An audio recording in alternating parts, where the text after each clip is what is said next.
2025 September 5 Siraj editorial. മറ്റൊരു അധ്യാപകനും വരരുത്, ആനന്ദ് വിശ്വനാഥൻ്റെ ഗതി. 11 വർഷമാണ് Munnar government college professor Anand Viswanathan സമൂഹത്തിനു മുമ്പാകെ തലയിൽ മുണ്ടിട്ടു നടക്കേണ്ടി വന്നത്. ഒരു വ്യാഴവട്ടക്കാലത്തോളമായി കുടുംബത്തിൻ്റെയും സുഹൃത്തുക്കളുടെയും മുമ്പിൽ അദ്ദേഹം ലൈംഗിക കുറ്റവാളിയായിരുന്നു. ചെയ്യാത്ത കുറ്റത്തിൻ്റെ പേരിൽ 3 വർഷത്തോളം ജയിൽ ശിക്ഷ അനുഭവിക്കേണ്ടി വന്നു. ജോലി നഷ്ടമായി. പരീക്ഷയിൽ കൂപ്പിയടി പിടിച്ചതിന് 11 വർഷം മുമ്പ് 5 വിദ്യാർത്ഥിനികൾ ചേർന്നു നൽകിയ വ്യാജ ലൈംഗിക പീഡന പരാതിയാണ് ഈ അധ്യാപകൻ്റെ ജീവിതത്തിൽ ഇരുൾ വീഴ്ത്തിയത്. വർഷങ്ങൾ നീണ്ട നിയമ പോരാട്ടത്തിനു ശേഷം കെട്ടിച്ചമച്ചതാണ് ലൈംഗിക പീഡന പരാതിയെന്ന് തൊടുപുഴ അഡീഷണൽ കോടതി കണ്ടെത്തി. അദ്ദേഹം ഇക്കാലമത്രയും സഹിച്ച മാനസിക പീഡനത്തിനും മാനഹാനിക്കും ആര് നഷ്ടപരിഹാരം നൽകും? ചെയ്യാത്ത തെറ്റിനാണ് ഒരു പതിറ്റാണ്ടിലേറെ അദ്ദേഹം വേദനയും മാനഹാനിയും അനുഭവിച്ചത്. ഇതൊരൊറ്റപ്പെട്ട സംഭവമല്ല. വിദ്യാർത്ഥികളെ ശ്വാസിച്ചതിൻ്റെ പേരിൽ ശിഷ്യന്മാരുടെ അരുതായ്മകൾക്കെതിരെ പ്രതികരിച്ചതിനെ ചൊല്ലി വ്യാജ ആരോപണങ്ങളും നിയമ നടപടികളും ജയിൽ ശിക്ഷയും നേരിട്ട അധ്യാപകർ വേറെയുമുണ്ട് ധാരാളം. കോട്ടയം കടുംതുരുത്തിയിലെ പാരാമെഡിക്കൽ സ്ഥാപനത്തിലെ അധ്യാപകനായിരുന്ന ജോമോൻ്റെ ജീവിതം തകർത്തത് ഒരു വിദ്യാർത്ഥിനിയുടെ വ്യാജ പീഡന ആരോപണമാണ്. വിദ്യാർത്ഥിനിയുടെ പരാതിയിൽ വിശദമായ അന്വേഷണം നടത്താതെ പോലീസ് അദ്ദേഹത്തെ അറസ്റ്റ് ചെയ്തു. വീട്ടുകാരും നാട്ടുകാരും ബഹിഷ്കരിച്ചു. അദ്ദേഹത്തിൻ്റെ ജീവിതം ദുരിതപൂർണമായി. 2017 സംഭവം. 7 വർഷത്തിനു ശേഷം ഇക്കഴിഞ്ഞ ഏപ്രിലിൽ പരാതിക്കാരിക്ക് മാനസാന്തരം സംഭവിക്കുകയും നാട്ടിലെ ക്രിസ്തീയ ദേവാലയത്തിൽ നിന്ന് ജോമോനെതിരെ വ്യാജ ആരോപണം ഉന്നയിച്ചതിൽ പരസ്യമായി മാപ്പ് പറയുകയും ചെയ്തു. മറ്റാരുടെയോ പ്രേരണയിലാണ് പരാതി നൽകിയതെന്നാണ് പെൺകുട്ടി പറയുന്നത്. കണ്ണൂർ ജില്ലയിലെ കടമ്പൂർ ഹയർ സെക്കൻഡറി സ്കൂൾ അധ്യാപകൻ PG സുധിക്ക് 14 മാസമാണ് വ്യാജ പോക്സോ കേസിൻ്റെ കെടുതി അനുഭവിക്കേണ്ടി വന്നത്. 2022 ഒക്ടോബറിൽ ഒരു രക്ഷിതാവ് നൽകിയ വ്യാജ പീഡന പരാതിയെ തുടർന്നാണ് സുധിക്കെതിരെ പോക്സോ കേസ് ചുമത്തിയത്. താമസിയാതെ സ്കൂളിൽ നിന്ന് അദ്ദേഹത്തെ സസ്പെൻഡ് ചെയ്തു. മാനേജ്മെൻറ്റിനും ചില അധ്യാപകർക്കുമുള്ള വൈരാഗ്യമാണ് പോക്സോ പരാതിയുടെ പിന്നിലെന്ന് പിന്നീട് തെളിയുകയും അധ്യാപകൻ്റെ സസ്പെൻഷൻ നടപടി പിൻവലിക്കാൻ ഹൈക്കോടതി ഉത്തരവിടുകയും ചെയ്തു. അധ്യാപകർക്കെതിരായ പോക്സോ കേസുകൾ വർദ്ധിച്ചു വരികയാണ് സംസ്ഥാനത്ത്.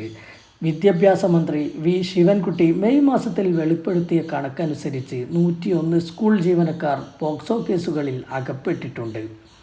88 പേർ അധ്യാപകരും 13 അനധ്യാപകരും. കുറ്റാരോപിതരിൽ 77 പേർക്കെതിരെ സസ്പെൻഷൻ, പിരിച്ചുവിടൽ തുടങ്ങിയ നടപടികൾ സ്വീകരിച്ചതായും വിദ്യാഭ്യാസ മന്ത്രി വ്യക്തമാക്കി. അതേസമയം കുറ്റാരോപിതരിൽ നല്ലൊരു പങ്കും വ്യാജ കേസുകളുടെ ഇരകളാണെന്നാണ് അധ്യാപക ലോകത്തിൻ്റെ പക്ഷം. അധ്യാപകർക്കെതിരെ പരാതി ഉയരുമ്പോഴേക്കും കേസെടുക്കുകയും അറസ്റ്റ് ചെയ്യുകയും അരുതെന്ന് ഏപ്രിലിൽ അന്നത്തെ പോലീസ് മേധാവി ഷെയ്ഖ് ദർവേഷ് സാഹിബ് ഉത്തരവ് നൽകിയിരുന്നു. വിദ്യാർത്ഥികളോ രക്ഷിതാക്കളോ നൽകുന്ന പരാതികളിൽ പ്രാഥമികാന്വേഷണം നടത്തുകയും കുറ്റാരോപിതനായ അധ്യാപകന് നോട്ടീസ് നൽകി അദ്ദേഹത്തിൻ്റെ ഭാഗം കൂടി കേൾക്കുകയും ചെയ്ത ശേഷം പരാതിയിൽ കഴമ്പുണ്ടെന്ന് ബോധ്യപ്പെട്ടാൽ മാത്രമേ തുടർ നടപടികളിലേക്ക് നീങ്ങാവൂ എന്നാണ് ഷെയ്ഖ് ദർവേഷ് സാഹിബ് ഇറക്കിയ സർക്കുലറിലെ നിർദ്ദേശം.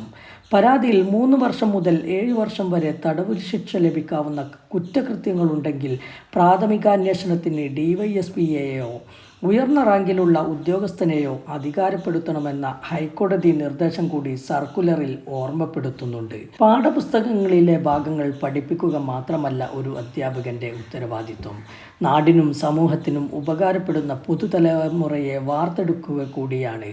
കുട്ടികളുടെ സ്വഭാവ രൂപവൽക്കരണത്തിലും ശരിയായ ദിശയിലേക്ക് അവരെ നയിക്കുന്നതിലും അധ്യാപകന് മികച്ച പങ്കുണ്ട്. വിദ്യാർത്ഥികളിൽ എന്തെങ്കിലും അരുതായ്മകൾ കണ്ടാൽ ചൂണ്ടിക്കാണിക്കുകയും പിന്തിരിപ്പിക്കുകയും ചെയ്യേണ്ടത് അധ്യാപകൻ്റെ ബാധ്യതയാണ്. പുതിയ വിദ്യാർത്ഥി ലോകത്തിന് ഇതൊന്നും അത്ര പഥ്യമല്ല. നിയന്ത്രണങ്ങളില്ലാത്ത ക്ലാസ് മുറികളാണ് അവർക്ക് വേണ്ടത്.